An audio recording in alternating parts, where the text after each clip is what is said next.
Thanks for joining us for today's episode of The Capitalist Investor. You got Mark, Diamond Hands D. Mark, what's going on, man? Brother man. So I think we gave you the nickname Iceman last week. I listened to last week's. Yeah, so I think we're going to run with that for the time being. I'm open to suggestions. Yep. I'm not dead set on it, but we'll stick with it for right now. I like it. We'll roll with it. So for today's show, man, I want to I kind of just want to do a quick little temperature check on the housing market. Right. All right, because we've got clients who are, they've realized a level of success. Maybe some of them are nearing retirement, and maybe they're looking at vacation properties. Mm-hmm. Right. We also know of people who are in the generation younger than us who are probably looking to buy houses for the very first time. Right. Right. Maybe they've rented in the past. Maybe they were living in mommy and daddy's basement for a while. But the dynamics have changed with regards to housing coming out of the pandemic. I think people realize that if you're going to be stuck somewhere, you better enjoy the place you're stuck. Right. So it was a paradigm shift for everybody. Mm-hmm. Indeed, we know the housing market has been on fire. And I think it just makes sense for us to talk about where does it go from here? Absolutely. Because you hit the nail on the head. It has been on fire for a long time now. But over the last couple months, there's some reason to temper some expectations. It obviously, the housing market, that is, it obviously can't go on like this forever. Yep. It's been quite a massive run up. And I think we're starting to see some people with a little bit of price sensitivity now with home prices going up. Yes. 10, 20, 30%. It's been pretty crazy. We found some good stats here, and I think a couple good retirement tips too. I had a couple thoughts on how the housing market ties into people's retirement. Yeah, good point. All right, so let's walk through. Let's just walk through where we're at right now. Yep. Right. So, one of the biggest issues, Deep, is when you look at existing homes. The inventory right now is about 1.3 million. Right. Okay. So the inventory of existing homes is very low because there's like almost 1.5 million realtors. So like every realtor doesn't even have their own house to sell. Right. So it's a very peculiar situation. That 1.32 million number is actually up 7.3%. Yeah. And it's still low. That's crazy. Isn't that crazy? Yep. All right, so that's one fact, right? So we've got a shortage of existing homes. Next fact I want to go through is just the median home price and how that has changed from July of 2020 through July of 2021. It went from 305,000 up to 363,000 at the end of June, okay? But then it actually ticked down to 360 for the end of July. So for the first time in a long time, we saw a tick down. So I think that's notable. Yep. Okay. I don't think it's a substantial tick down, but it is notable that the trajectory changed, right? Or maybe leveled off. Right. But I think that's pretty important. But nonetheless, dude, from 305 to 360, that's like 18% appreciation. Yeah, that's crazy. It's crazy. Wild, man. Wild.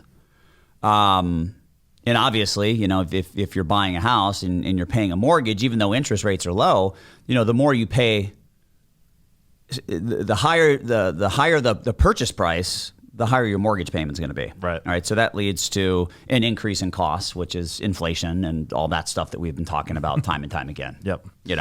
So yeah, it's nice to have low mortgage rates, but when you get into the math, there really isn't a whole lot of difference between, 3.75 and 3.25 when it comes to your monthly payment. Yeah.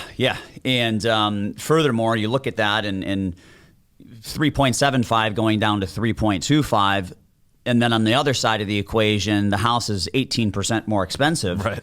Did you save any money? No, you're spending money and that's where things get dangerous, and I think that's why this housing conversation has popped up quite a bit in the media as well, because people are starting to get worried, and naturally so. Yep. All right, so I just want to go through kind of an anecdotal story here, and then I know you've got some stats on this, so you can chime in after. But Look, dude, 3 months ago, like let's go back to spring of 2021. The housing market was absurd. It was crazy. Houses were selling in 48 hours. Some of them had offers before they were even listed. So you would start to see that pop up on Zillow, like coming soon. Right. Really? Like you didn't see that 3 years ago. Like the house would just hit the market, right? Now all of a sudden it's like, hey, coming soon. You better put your bid in now. Right. We're going to sell this thing before it ever hits the market. And that's nationwide too. It's not just, LA or anything like that. It's happening right here in Cleveland. It's happening here in Cleveland for sure. So if it's happening in Cleveland, it's happening everywhere, right? As it relates to real estate. So 3 months ago, 4 months ago, 5 months ago, houses were selling in 48 hours for 20% above asking price, all cash, waive the appraisal contingency, waive the inspection contingency. Right. It was wild, man. All very bad ideas, especially if you're listening and might be trying to buy a home for the first time. Yeah. You don't want to pass on that inspection. You don't. But those are the things that you needed to do to win. For sure. Right? And because it was 100% a seller's market. I feel like things are beginning to change a little bit. It is still a seller's market. Prices are high. But as I look at this, if I go to Zillow right now today and I look for houses around where we live, for the first time in a long time, D, you'll see price reductions. Right. Price reduced on August 5th or whatever it might be by $27,000. You didn't see that 3, 4, 5 months ago. Yep. Right. And I think the phenomenon that's happening is people who are trying to sell these homes now, they want to cash in on these absurd prices. So they're putting an absurd price on it. Yeah, that's part of it. And it's just not going in 48 hours like it used to. Definitely a part of the problem. And you've seen, you've seen the inflation in the housing market happen kind of like what happened with the dollar candy bar fundraisers. Remember those when we were little kids? Oh, yeah. Like for $1, you would get a pretty decent sized candy bar. I don't think you pay more than $1 today. Right. But you get like 1/3 of the candy bar. You get a little nugget, right? So kind of the same things happen with the houses as far as I've seen. A house that sold 5 months ago for $200,000 in Cleveland, the houses that are now listed for $200,000 are 70% the quality of what, you know what I'm saying? Right. Like, so it's lower quality housing at higher prices. Right. Right. But I do think the growth rate, D, has peaked. Yes. So I'm not saying the housing market is going to crash, but what I do believe is that the huge tailwinds associated with people wanting to buy houses coming out of the pandemic, I think a lot of that's behind us. Right. I think you've seen a lot of the fast appreciation, and I think home price growth goes back to trend growth. Right. I don't think it's going to crash. What's your take on that? Yeah, I completely agree with you. I think whenever, you get big price run-ups in, any asset class, right? Same deal with the market. We've been having those conversations, is the market going to crash? When is the next shoe going to drop there? Same thing goes for the housing market. It's been, like we said, on fire. But I feel like a lot of the people who wanted to move, whether it's within their community, just like you said, to get to a better house, a better spot, because we're spending lots of time there, I feel like a lot of that transition has already happened, and these numbers are starting to back that up finally. I mentioned price sensitivity a little bit before. Yep. I know a sports talk guy I listen to on the radio basically just said enough is enough. I'm not paying these prices for these houses that are listed.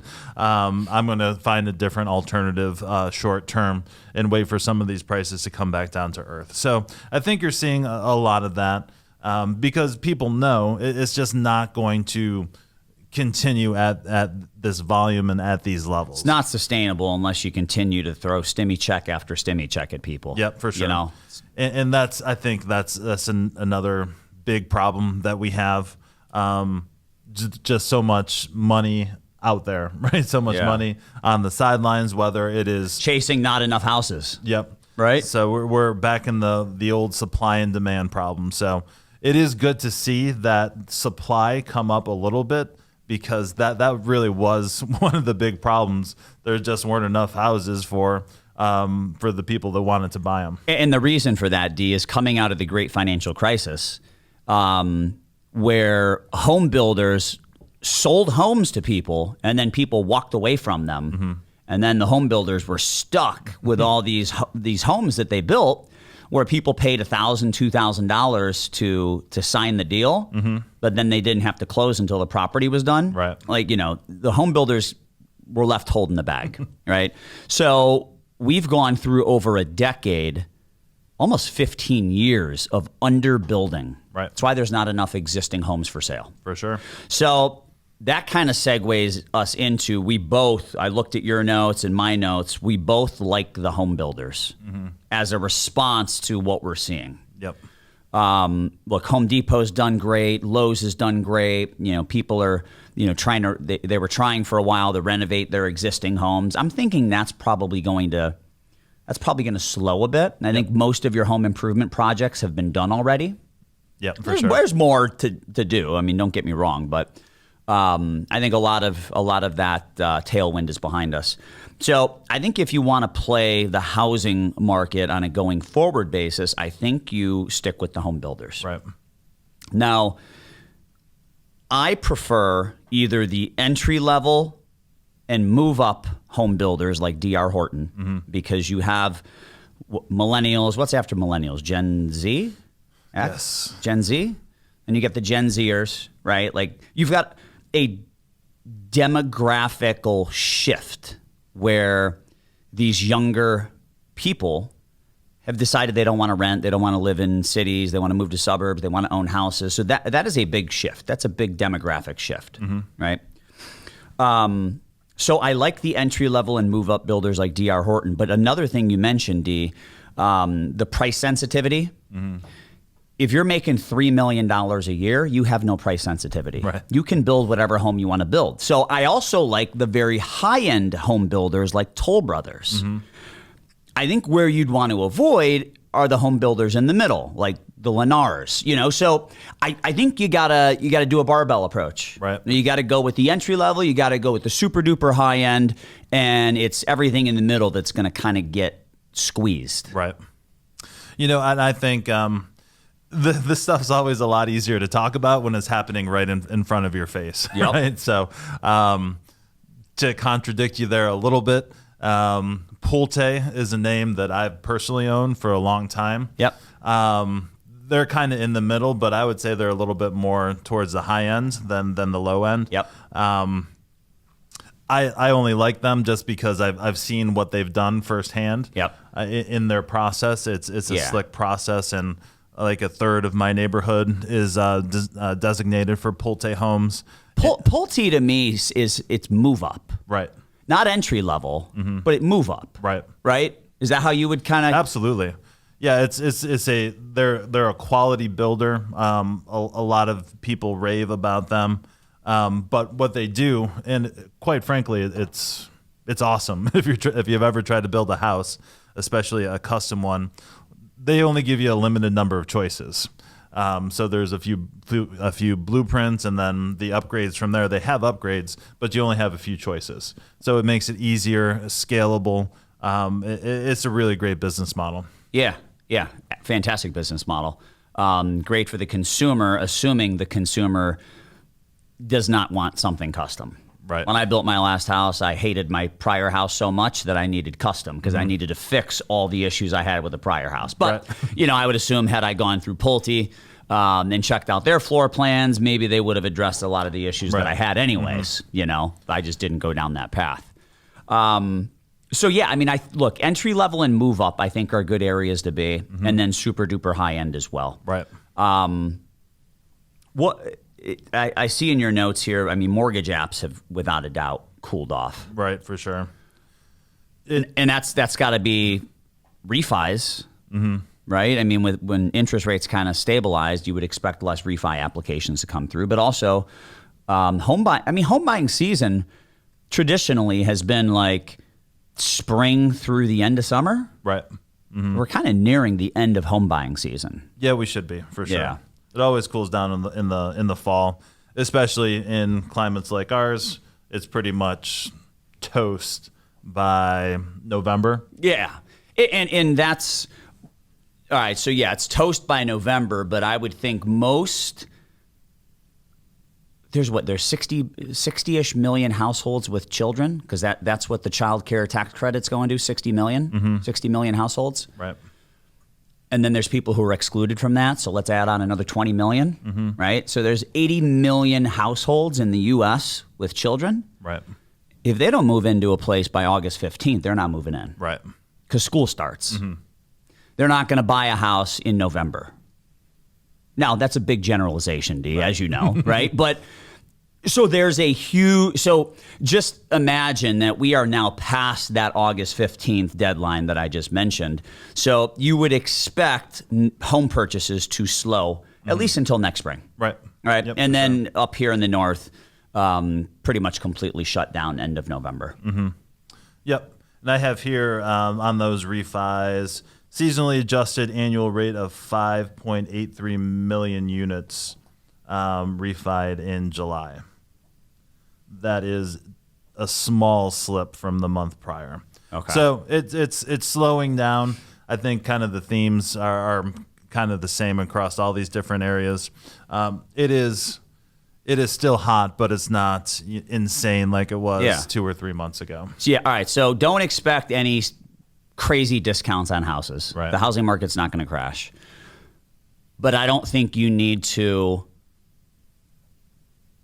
cut off your arm or leg to buy a house right now. Right. Like opportunities have been tough to come by over the course of the last year. I think the opportunities are going to be more plentiful over the course of the next year. For sure. So what would you say about, say someone's retiring in the next 3 months? They've always wanted a retirement home in Florida, let's say. Well, what would you say to those people? Would you tell them to kind of wait and bide their time a little bit, or hop in right now? This is so tough, dude. This is a very, very difficult question. So I'm definitely going to be wrong when I answer this. But I would say from a risk management standpoint, I think I would wait a year for a few reasons. Number one, we're entering the seasonality period where people want to buy houses in Florida. So we just mentioned up here in the Midwest, the North, August 15th is kind of a deadline, and then by November it shuts down. But November is when things really get interesting in Florida, because that's when people start planning. All right, I'm going to be here, through the winter holidays, and then come January 2nd, I'm out of here. I'm going down there until April 1st or May 1st or whatever it might be. So I don't know that the prices on Florida or vacation homes in general, I don't know that those are going to slow as much right now. I think you'd be better buying them off season, which would be next summer. Right. That's just my opinion, and I know it's going to be wrong. You probably should buy it right now. Sorry, man. I wasn't trying to set you up for failure or anything. But yeah, I mean, like Mark said, this is impossible to know. I've had this conversation with some clients recently, but I would completely agree. It's especially if you're just getting into retirement. At least visit there first. So some people, they're like, I've always wanted to live in Destin, so I'm going to go buy a house down there. You don't have to buy a house as soon as you retire. You don't. You may travel to a couple different places. That's what I tell people. It's a lot cheaper to rent a really nice place for a month and determine you don't like it than to sink a huge chunk of money into a big fancy retirement home and then end up not liking it and then having to possibly sell it for a loss later on. Yep. Since the prices are so high right now. All right. So I'm going to wrap up just by sharing an experience that I've had as it relates to vacation travel recently. Right. So I recently signed up for an Inspirato membership. Fancy. Ever hear of it? Oh yeah. All right. So their base level membership is like, I think $500 a month, $6,000 a year. But they own all these, well, they don't own them. They have long-term leases on all of these first class houses across the globe. And you're able to book them at a substantial discount to what they would typically go for. Right. So they actually have agreements with hotels as well, like, down in Fort Lauderdale, Vegas. And you could go to the Inspirato website, and then you could go to the hotel's website, and there's like 100+% markup if you go through the hotel. So if I were retiring right now, I don't know that I would know where I'd want to retire. Right. Like, maybe that's a way for you, if you're nearing retirement, to begin to explore different places, right? You pay $6,000 a year. If you do 3 or 4 vacations a year because you're now in retirement and you'd like to test out a few different locations, you're going to save significant money and you're going to stay at a very high-end property. I know that's not in everyone's budget who's listening right now, but for me, I could justify the $6,000 a year because I know that, as a family, every single year we do a trip around Thanksgiving. Every single year we do a trip around spring break. Right.